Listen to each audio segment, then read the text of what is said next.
Welcome to our class டா. நம்ம பார்க்க போகிறது வந்து காப் டக்லஸ் ப்ரொடக்ஷன் ஃபங்க்ஷன் பார்க்க போகிறோம். ஸோ இவங்க ரெண்டு பேர் தான் காப் டக்லஸ் அப்படிங்கிறவங்க. Cobb and Paul H Douglas. Cobb Douglas production function is a specific standard equation applied to describe how much output can be made with capital and labor inputs.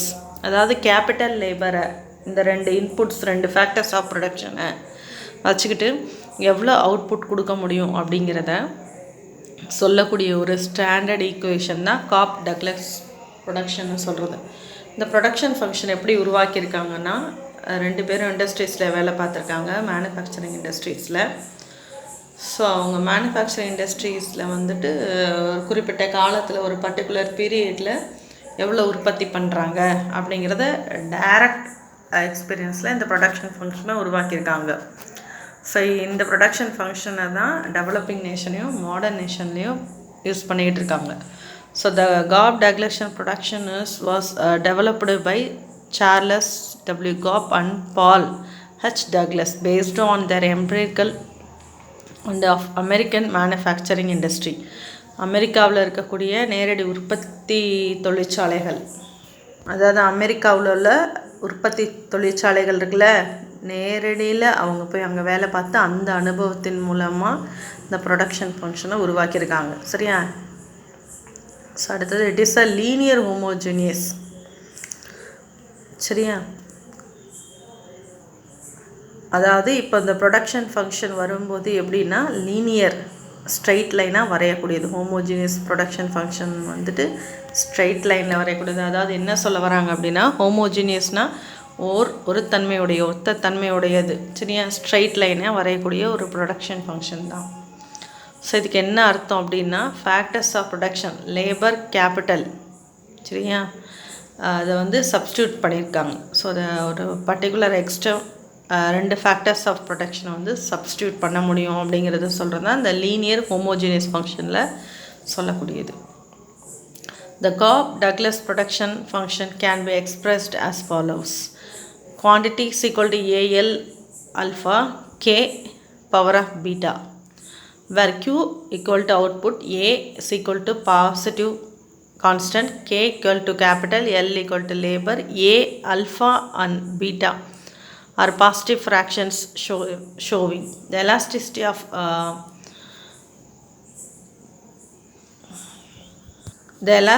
of coefficients of outputs for the inputs labor and capital respectively. இது வந்து நம்ம நியூமெரிக்கலாக அப்படி எழுதலாம். இப்போது beta அப்படின்னா 1 minus alpha, since A alpha plus beta equal to 1, denoting constant return to scale.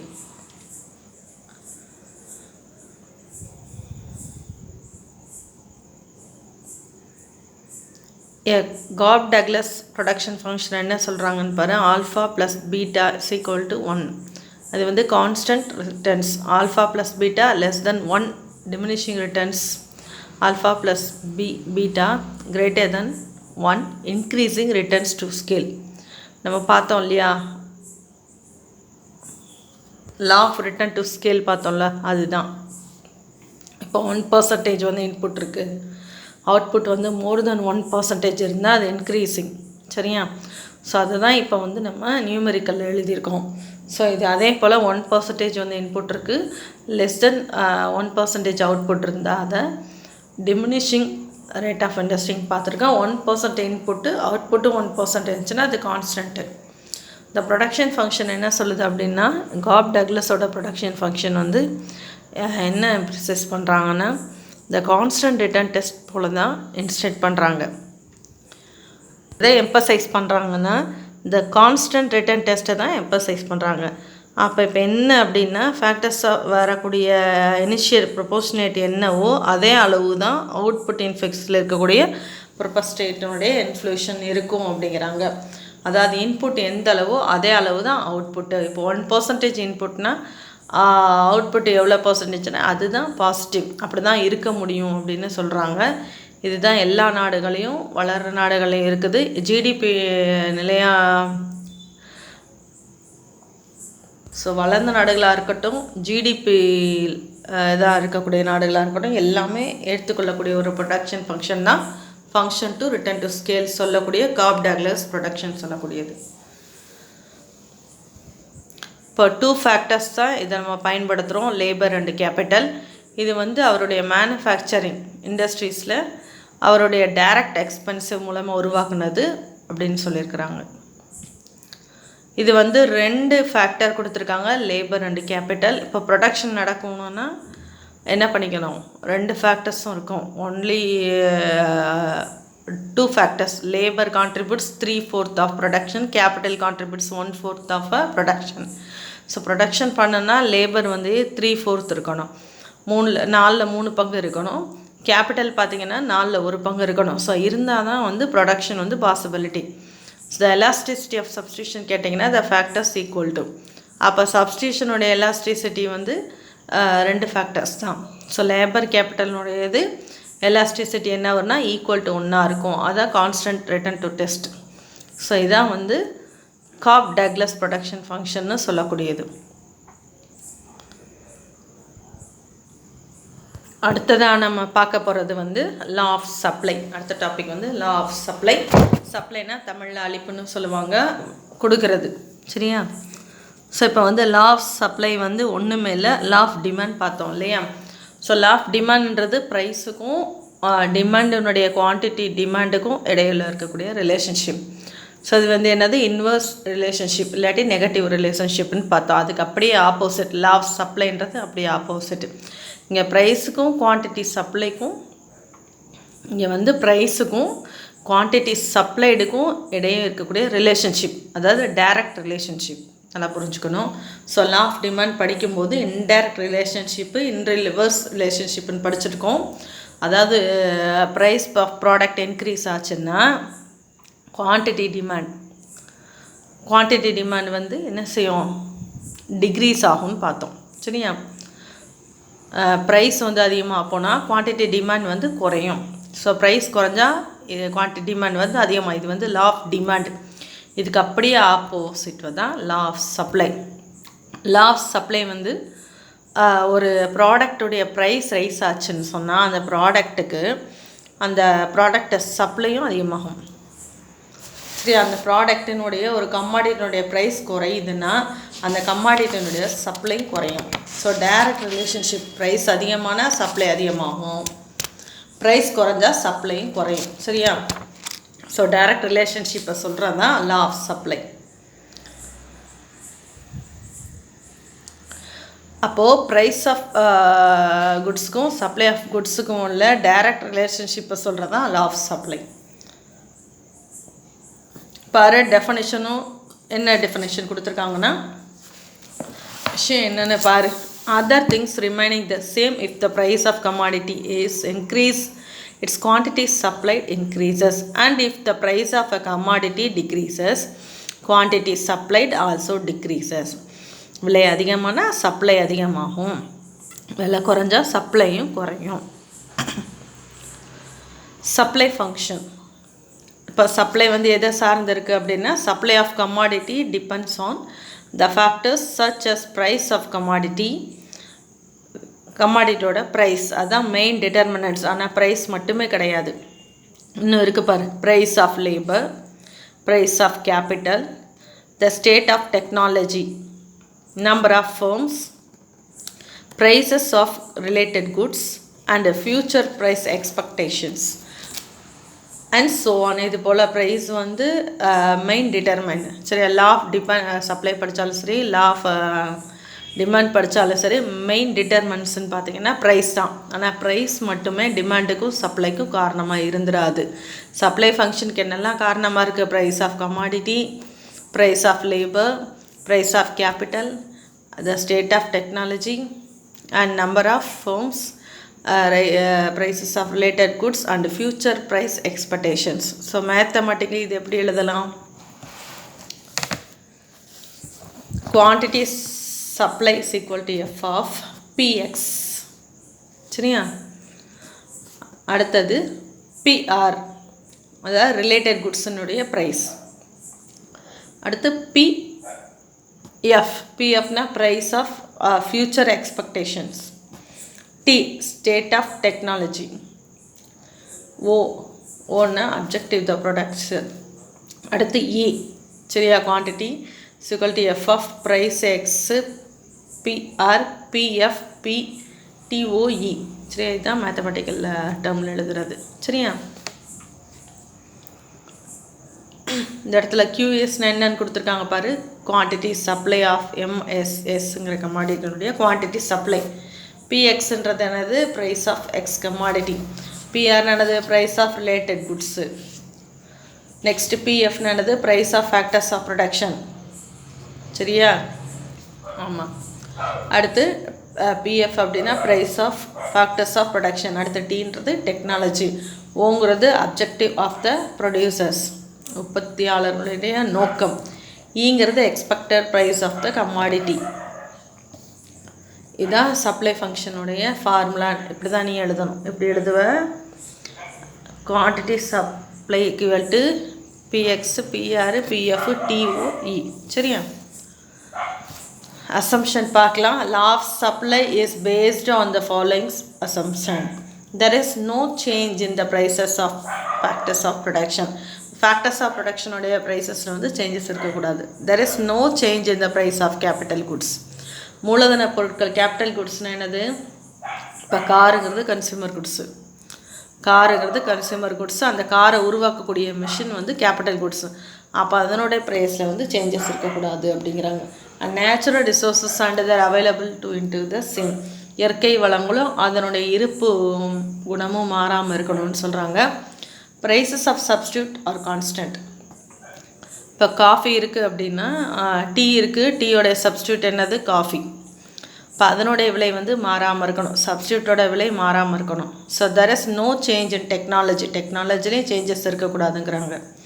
Climate remains unchanged, காலநிலை மாறாமல் இருக்கணும்.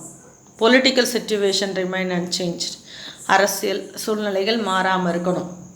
There is no change in tax policy, வரி விதிப்பு கொள்கையில் மாற்றம் இல்லாமல் இருக்கணும். ஸோ இவ்வளவு அசம்ஷன் இருந்தால் தான் லா ஆஃப் சப்ளை வந்து ஆப்ரேட் ஆகும். இல்லைன்னா லா ஆஃப் சப்ளை வந்து என்ன செய்யாது, ஃபெயிலியர் ஆயிரும். இதில் ஏதாவது ஒன்று சேஞ்ச் ஆனாலும் லா ஆஃப் சப்ளை வந்துட்டு நம்ம கரெக்டாக இது பண்ண முடியாது. சரியா, பாரு, ப்ரைஸுக்கும் சப்ளைக்கும் இடையில் இருக்கக்கூடிய ரிலேஷன்ஷிப் கொடுத்துருக்காங்க. ப்ரைஸ் ஒன்றா இருக்கும்போது சப்ளை குவான்டிட்டி 20. இப்போ சப்ளை யார் பண்ணுவாங்கன்னா ப்ரொடியூசர் பண்ணுவாங்க. சப்ளை யார் பண்ணுவாங்க, ப்ரொடியூசர். டிமாண்ட் வந்து கன்சியூமர் சைட்லேருந்து, சப்ளை வந்து ப்ரொடியூசர் சைட்லேருந்து. இப்போ ப்ரைஸ் ஒன்றா இருக்கும்போது சப்ளை 20. ப்ரைஸ் 2 அப்படின்னா சப்ளை வந்து இன்க்ரீஸ் ஆகுது 40. ப்ரைஸ் 3 இன்க்ரீஸ் ஆகும்போது சப்ளை 60 ஆகுது. 4க்கு ப்ரைஸ் 4னா 80 வந்து சப்ளையாக இருக்குது. சரியா, அப்போது ப்ரைஸ் வந்து ஃபர்தராக 5 இன்க்ரீஸ் ஆகும்போது குவான்டிட்டி சப்ளை வந்துட்டு 80லேருந்து 100 இன்க்ரீஸ் ஆகுது. டயக்ராம் நமக்கு இப்படி தான் வரும். எக்ஸ் ஆக்சிஸில் வந்து கமாடிட்டி குவான்டிட்டி சப்ளைடுன்னு போட்டுக்கோம். எக்ஸுங்கிற கமாடிட்டி, குவான்டிட்டி சப்ளைனாலும் எக்ஸுங்கிற கமாடிட்டினாலும் ஒன்று தான். சரியா, ஒய் ஆக்சிஸில் ப்ரைஸு. அப்படியே அந்த வேல்யூ எடுத்து போட்டிங்கன்னா அந்த கர்வ் வந்து ப்ரைஸுங்கிறதையும் கமாடிட்டினுடைய குவான்டிட்டியும் வந்துட்டு கனெக்ட் பண்ணிங்கன்னா நமக்கு வந்து ஒரு ஸ்ட்ரைட் லைனு, ஒரு ரெட் லைனில் ஒரு லைன் போகுது பாரு, அதுதான் சப்ளை கர்வ். சரியா, ஸோ டிமாண்ட் கர்வ்னு வந்துட்டு லெஃப்ட் டு ரைட் வந்து ஸ்லோப் டவுன்வார்ட்ஸு. அதே சப்ளை கர்வ் வந்து லெஃப்ட் டு ரைட்ஸ் வந்து அப்வார்ட்ஸு. ஸ்லோப் டவுன்வார்ட்ஸ்னால் டிமாண்ட் கர்வு, ஸ்லோ அப்வார்ட்ஸ்னால் சப்ளை கர்வ். ஸோ அந்த டேபிளில் உள்ள வேல்யூ வச்சு நம்ம போட்டு அந்த டயக்ராம் இதே மாதிரி போட்டுடலாம் ஈஸியாக. நெக்ஸ்ட்டு வந்து ஃபேக்டர்ஸ் டிட்டர்மைனிங் சப்ளை. சப்ளை தீர்மானிக்கக்கூடிய காரணிகள்லாம் என்னென்ன அப்படின்னு பார்க்க போகிறோம். First one, price of the commodity. அப்போ கமாடிட்டினுடைய விலை காரணமாக இருக்குது. சரியா, இப்போ வந்து price higher the price larger the supply. விலை அதிகமாக இருந்தால் ப்ரொடியூசர் என்ன பண்ணுவார், சப்ளை அதிகமாக கொடுப்பார். Price is the incentive producer seller to supply. இப்போ அதிகமாக வந்து சப்ளை பண்ணணும் அப்படின்னா ப்ரைஸ் வந்து எப்படி இருக்கணும், அதிகமாக இருக்கணும். ஸோ விலை அதிகமாக இருந்தால் சப்ளை அதிகமாகும். ஸோ கமாடிட்டினுடைய ப்ரைஸ் வந்துட்டு சப்ளை வந்து அதிகமாக காரணமாக இருக்கிறது. நெக்ஸ்ட் ஒன்று பார்த்தீங்கன்னா price of other commodities. Price of other commodity. The supply of a commodity depends not only upon its price but also price of other commodities. For instance, if the price of commercial crops like cotton rise, this may result in reduction in cultivation of food crops like paddy and so its supply. அப்போ வந்து prices of factors. அப்போ மற்ற பொருட்களினுடைய விலை மாறினா கூட prices of other commodity, அடுத்த பொருளோட விலை மாறினா கூட சப்ளை வந்து குறைவதுக்கு காரணமாக இருக்கும். எக்ஸாம்பிள் வந்து உனக்கு காட்டன் கொடுத்துருக்காங்க, பருத்தியினுடைய விலை அதிகமாகுது அப்படின்னா இப்போ பருத்தியை தான் உற்பத்தி பண்ண ஆரம்பிப்பாங்க. இப்போ ஃபுட் கிராப்ஸ்ன்னு சொல்லக்கூடிய பாடி இதெல்லாம் வந்து என்ன செஞ்சுருக்கும், குறைவாக இருக்கும். ஸோ இதோட விலை ஜாஸ்தியாக இருக்குது, காட்டனோட விலை ஜாஸ்தியாக இருக்குது. சரியா? அடுத்து கிராப்ஸ் காட்டன் அதாவது பருத்தியோட விலை அதிகமாக போகிறதுனால என்ன பண்ண மாட்டாங்க, அப்போது அதர் ப்ராடக்ட்டு அதர் கமாடிட்டினுடைய ப்ரைஸோட ஒரு கமாடிட்டினுடைய சப்ளை வந்து காரணமாக இருக்குது. சரியா? அடுத்தது வந்து price of factors. when the input prices go up, this results in rise in cost and so supply will be affected. அப்போ இங்கே இன்புட்ஸ்னால் வந்து ஃபேக்டர்ஸ் ஆஃப் ப்ரொடக்ஷன்னாலும் ஃபேக்டர்னாலும் இன்புட்னாலும் ஒன்று தான். ஸோ இப்படி தான்.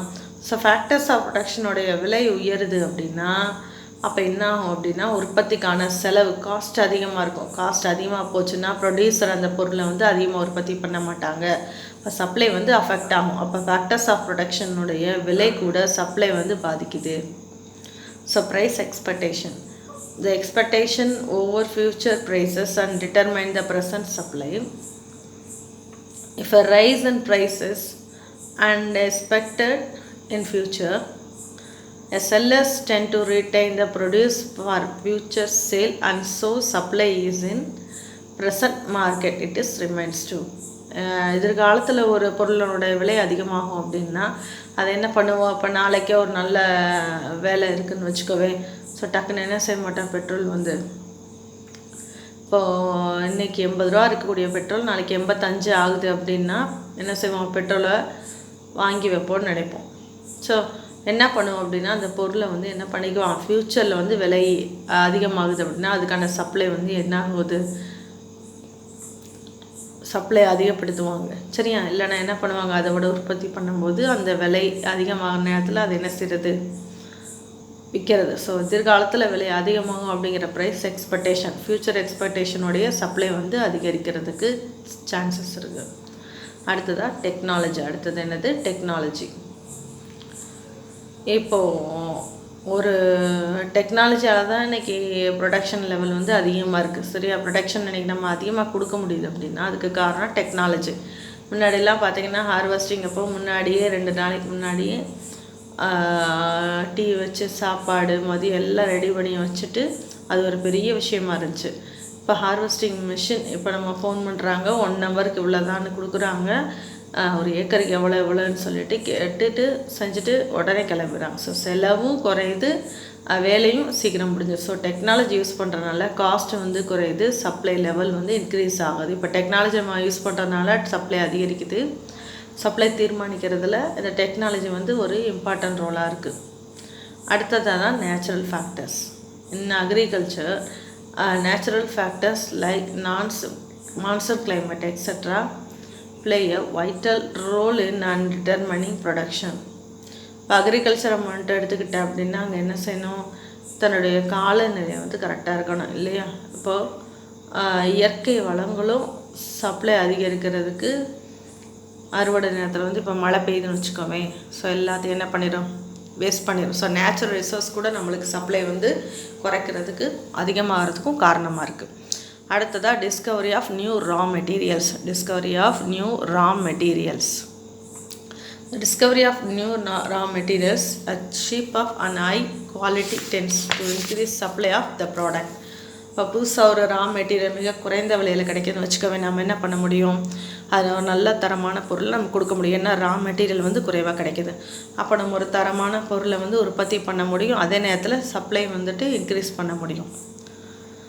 Taxes and subsidies. Subsidies for inputs credit power etcetera. அப்போ வந்து factors of ப்ரொடக்ஷனுக்கு என்ன வாங்குகிறான், கடன் மானியம் வாங்குகிறான், கடன் கொடுக்குறோம். ஸோ இதுக்கெல்லாம் வழங்கக்கூடிய சப்சிடிஸ் வந்து என்ன ஆகுது, ப்ரொடியூசர் வந்து அதனுடைய உற்பத்தி அதிகமாக செய்கிறதுக்கு இது வந்து enforcement. Withdrawal of such incentive will hamper production taxes both direct and indirect kill the ability and willingness to produce more. இப்போ இந்த இன்ஸ்டிடியூவ்லாம் கொடுக்காம போயிட்டாங்கன்னு வச்சுக்கோ, ஃபேக்டர்ஸ் ஆஃப் ப்ரொடக்ஷனில் வழங்கக்கூடிய சப்சிடி கிரெடிட் பண்ணுறதில்ல, பவர் ஃப்ரீ கரண்ட் கொடுத்தாங்கன்னு வச்சுக்கோ. ஸோ இதெல்லாம் வந்து உற்பத்தி பண்ணணும் அப்படிங்கிறது வந்துட்டு டைரக்ட் டேக்ஸாக இருந்தாலும் சரி, இன்டைரக்ட் டேக்ஸாக இருந்தாலும் சரி. ஸோ இதை உற்பத்தி பண்ணாலும் நான் டேக்ஸு அப்படின்னு சொல்லிட்டு நிறைய காசு அதில் போச்சு அப்படின்ற மாதிரி இருந்துச்சுன்னா ப்ரொடியூசர் வந்து ஒரு ஆர்வமாக தன்னோட ப்ரொடக்ஷனை வந்து என்ன செய்ய மாட்டார், இன்வால்வ் ஆக மாட்டார். ஸோ ஒரு ரிஸ்க் எடுத்து செய்ய மாட்டாங்க. ஏன்னா இவ்வளோ செலவு செஞ்சு ஒரு பொருளை உற்பத்தி பண்ணால் அதில் ப்ராஃபிட்டை விட டேக்ஸ் வந்து அதிகமாக போகிறது அப்படின்னா ஸோ அப்போ அது யோசிப்பாங்க. ஸோ டேக்ஸும் சப்சிடிஸும் சப்ளையருக்கு டேக்ஸ் அதிகமாக போனாலும் ப்ரொடியூசர் வந்து இது யாரும் வில்லிங்காக இருக்க மாட்டாங்க. ஸோ சப்சிடி வந்து அதிகமாகிடுச்சுன்னு சொன்னால் ப்ரொடக்ஷன் நிறைய செய்வாங்க. சரியா? So objectives of the firm, ஒரு நிறுவனத்தினுடைய நோக்கம். இப்போது ஒரு நிறுவனத்தினுடைய நோக்கம் அதிகமாக விற்பனை பண்ணுறது அப்படின்னு வச்சுக்கோவேன். அப்போ வந்து என்ன பண்ணுவோம், தங்களுடைய சப்ளை அதிகப்படுத்தணும்னு தான் நினைப்பாங்க. ஸோ அதிக ப்ராஃபிட் வேணும், அதிக அளவுக்கு தங்களுடைய மார்க்கெட்டினுடைய ஷேரை வந்து இன்க்ரீஸ் பண்ணணும் அப்படின்னா சப்ளை வந்து அதிகமாக எடுத்து அது மூலமாக ப்ராஃபிட்டை பார்ப்பாங்க. அப்போ ஒரு நிறுவனத்தினுடைய நோக்கம் கூட சப்ளை வந்து தீர்மானிக்கக்கூடிய ஒரு காரணியாக இருக்குது. ஸோ இப்போ நம்ம காப் டக்ளஸ் ஃபங்க்ஷன் பார்த்தோம். இது ரொம்ப முக்கியமான ஒரு டாபிக்டா, படிச்சுக்கோ. தேங்க்யூப்பா.